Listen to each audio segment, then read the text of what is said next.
বাবা মার অভিশাপ কি সন্তানের জন্য ক্ষতি করে? খুব দরকারি একটা কথা, বিশেষ করে গ্রাম এলাকাতে বেশিরভাগ বাপমাই কিছু হইলেই সন্তানের একেবারে সব তুলা বদদোয়া করে, আছে না নাই? একটু চুনেতে নুন খুঁসলেই বদদোয়া দেওয়া শুরু করে। এটা গুনাহের কাজ। অনেক বাবা মা বাবার এই বদভ্যাস আছে, যেমনি সেমনি সন্তানকে দরকারে বেদরকারে একটু এদিক সেদিক হইলেই বদদোয়া দেওয়া শুরু করে। এটা অন্যায় কাজ। তবে মনে রাখেন, অন্যায় ভাবে যদি মা বাপ বদদোয়া দেয় ওইটা লাগবে। অনেক সময় দেখা যায় আপনি ঠিক কাজই করতেছেন, কিন্তু তারপরও আপনার মা বাপ বদদোয়া দিচ্ছে, আছে না নাই? তো অন্যায় ভাবে বদদোয়া দিলে সে বদদোয়া লাগবে।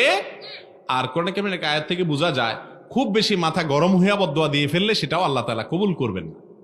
কারণ আল্লাহ জানেন বান্দা এখন মাথা গরম হইয়া কি দিছে।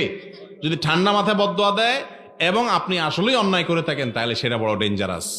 মা বাপের বদদোয়া বড়, তখন সাথে সাথে মাপ চায় ওইটাকে কি করতে হবে? সাধারণ স্বাভাবিক করতে